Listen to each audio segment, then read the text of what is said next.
Ito ang pumukaw sa aking atensyon mga kaibigan. Habang naglalakad kami papuntang spot, ay merong pusang sumusunod sa amin. Yan mga kaibigan. Siguro na-attack ng pusang to sa aming mga flashlight at sinusundan niya ito't nilalaro-laro. Kaso mga kaibigan, ang problema, nung dumating na kami sa spot ay sinundan pa rin kami ng pusang ito. Ayan, nagsupipilit lumangoy. Ulo kong pusa. Uy, mamamatay ka dito. Paano to nung gamit ko dyan, pre? Paano kaya itong pusang to? Gusto mo sumama? Ha? Yung pusa mga kaibigan. Hindi ko alam kung paano ito napupad pa dito. Siguro niligaw to ng may-ari.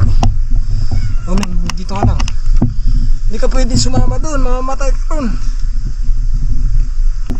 Sasama kita mamaya pag balik namin. So let's dive mga kaibigan. Dito na tayo sa ilalim ng dagat mga kaibigan. At ito, unang huli natin, isang pusit kagad mga kaibigan. Yung ginagawa namin mga kaibigan, pag nakakita kami ng pusit, ay ginagamitan namin to kadalasan ng blinker para siguradong hindi makalayo yung pusit mga kaibigan. Kasi may time na yung pusit ay napakailap. Kaya ginagamitan namin to ng blinker para hindi siya makatakbo. Para sure talagang mahuhuli yung pusit mga kaibigan. Yan, isang napakalaking pusit mga kaibigan. Sa mga kagaya kong baguhan mga kaibigan sa pag-spear fishing, yan, pag nakakita kayo ng pusit at medyo mailap, gamitan nyo lang mga kaibigan ng blinker para hindi tumakbo.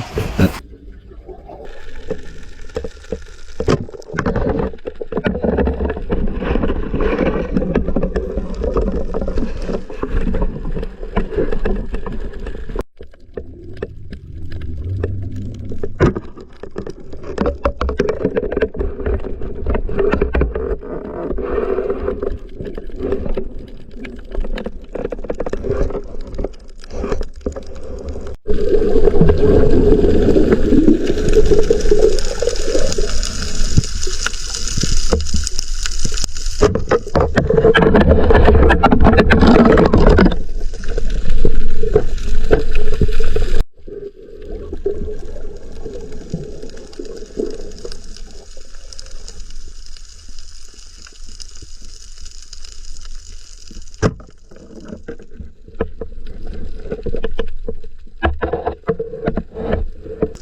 wala naman pusit.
Puro pusit mga kaibigan.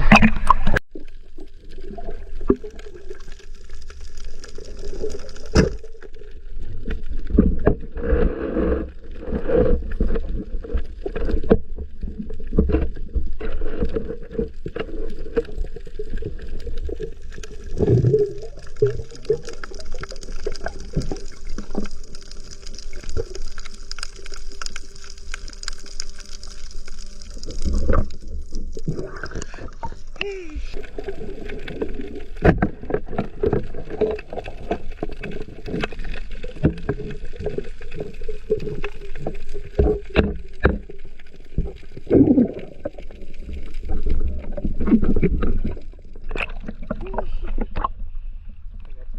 puset.